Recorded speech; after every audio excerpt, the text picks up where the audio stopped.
Simon, it was pretty glass half full after Saturday? Sunday. What was the review like? Was it similar after you look back at it? Yeah, very similar. I said we're going to live in the gains and look at what we did well, and there was a lot in the game that we did well.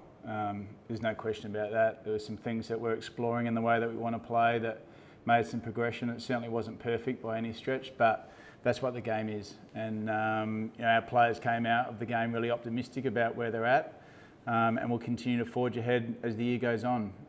We've got a starting point now, and we can continue to grow and get better and look to reach our potential.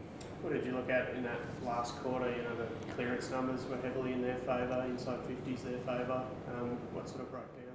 Yeah, look, there was a number of things, especially through the middle of the ground, that broke down for us, certainly around the ball in our clearance game, which had been really strong all game. And it was a big part of what I loved about our game was around our clearance and our power around the ball again. But that certainly, we lost that in the last quarter. We lost contest, and Toby Green got away from us from a midfield perspective. So there was a few things in that last quarter that you can look at and say that we need to get better at, and also our back half transition in the last quarter. So there was a number of things, but there was so much to like in the first three quarters, from the way that we went about our contest and our stoppage work to the debutants and the impact they were having, and our young forwards. I thought they all contributed really strongly. A lot of positive talk about the squad. Do you feel like after a 3-point loss, you feel a sense of relief this year that people are talking good about the Demons, and there's less drama this year after a 3-point loss compared to last year? Yeah, I think what you notice is it's not necessarily about the result, it was about what people saw. And I think they saw a group that was connected, they saw a group that had some of their strengths back, heading in the right direction. And I think they can see the opportunity to continue to grow. We've still got some players that are coming back into our team as the year goes on, but we've also got some really exciting debutants and new players to our footy club that I think they can see that not only going to have short-term impact on the team, but also long-term. And I think that's what any supporter wants to see when they come to the game, that they've got a team that certainly competes incredibly hard, but they can see a growth and a potential in it. Did it feel a bit back to the future, having Petrarca and Oliver back with Viney and Gawn, and having that real burst out of the midfield again? Yeah, I said, pre-game, it felt like we got the band back together in a lot of ways, and we're just adding layers to that now. But to get, Gawn, Petrarca, Viney, Oliver all back together, operating well inside the centre square and in and around clearance is really important for us. And like it is for any team, to have your best players up and running and impacting the game is significant. So to have those guys doing what they do, and you can see where they're going to get to, I think that's exciting for our supporters. Do you think it'll take a little bit of time to rebuild that chemistry completely, or is it sort of just click back into gear? Look, we're by no means the finished product. I think there's clearly chemistry with those guys that have been playing together for a long time, but it's also the addition of 6 new players to our team last week.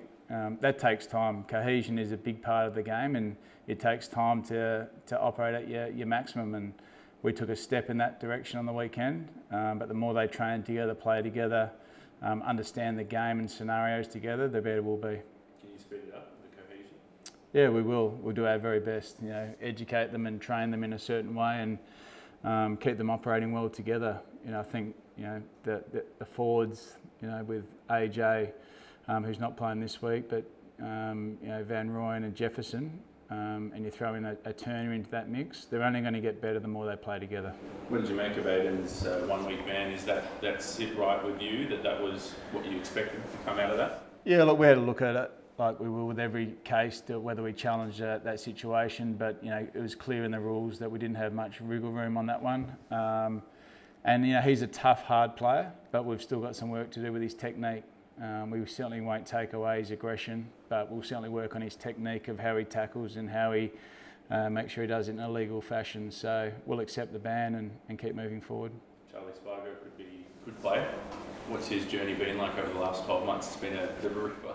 Yeah, I think you can see by the smile on my face that what Charlie means to the group, and it's just great to have him available for selection. He's put in a power of work over 12 months. We've missed him. He's an important player, not only from what he does on field, but his leadership and the spirit that he brings our group. So we'll get through training today, and then we'll make a decision later. But it's just great to have him back. moving well at training and being available for selection. Stephen May, how's he tracking? Yeah, Maisie will see a specialist on Saturday, and we'll have a bit more of an update of where it sits from there. Progressing really well. He's got his voice back and speaking, and which is good. So he'll see that specialist. We'll get a bit more information post Saturday, and we'll be able to share that with you then. You're still confident it's not as bad as Gorn was off for 6 weeks or whatever? Yeah, look, it's definitely not as bad as that. As I said, it's probably more shorter term than longer term, and once we get that specialist report, we'll be able to give a bit more information. Caleb Windsor as well, a bit of a setback for you? Yeah, it is a bit of a setback. He suffered an infection 5 weeks ago, and that put missed a little bit of training a few weeks back, and then post the game on the weekend, he's got another infection in his heel with the blister. So he's actually been in hospital having some antibiotics. It's all heading in the right direction, and he should be out in the next day or so. So he won't play this week, but once again, it's very short term, and we just need to make sure we get on top of that infection. What do you make of North on the weekend? Yeah, look, they're a team that are progressing really well.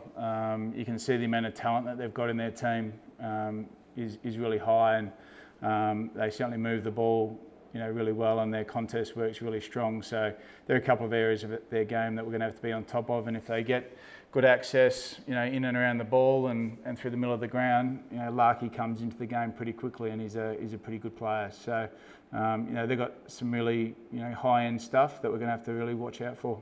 Larky and Zerha have obviously been focuses for them in the last couple of years, but Jack Darling now as well. What does he sort of change in your preparation for their forward work? Yeah, look, obviously he adds another layer to their forwards, and he's providing a great pillar to go alongside Larky. So we'll back our defenders in. I thought our key backs were really good last week with Petty, Tommy Mack, and Jake Lever. So we've got the personnel to be able to deal with opposition forwards, and we want to really stabilise from the back end of the ground. And I think we'll certainly look to do that again. You kind of spoke about it post-match, but have you continued those conversations with Tom McDonald about his future role? Is he happy to embrace a Mr. Fix-It role for you if once Stephen comes back? Yeah, look, he is, and I think that's the great thing. And what we love about Tom McDonald is that probably 18 months ago he knew that with his age and where he's at and where the team is, that he needs to be a player that will just do anything he can for the team and improve. And in his own mind, in some ways, his football mortality was sitting in that space.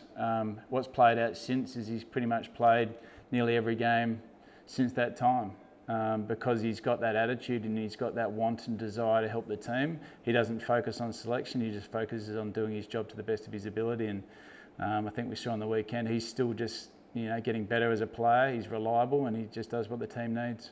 It's only a few weeks away. He's going to be in the top 10 of all-time games played for Melbourne. What's he sort of meant to this club over the last decade or whatever it is? Yeah, look, he's going to leave a huge legacy for us, Tom. I think when he first came to the club was in a real struggle on-field performance, and Tom was our key back, and he had to absorb 70 entries against most weeks. But he's seen a full transition of our club, a full transition of our list from being rock bottom to premiership and now to where it is today. And he's been a huge part of the development and growth internally, both on-field but also off-field, because his demeanour off-field, his family, his ability to give to the game and give to the club is second to none, and it's a huge legacy that he'll leave in time.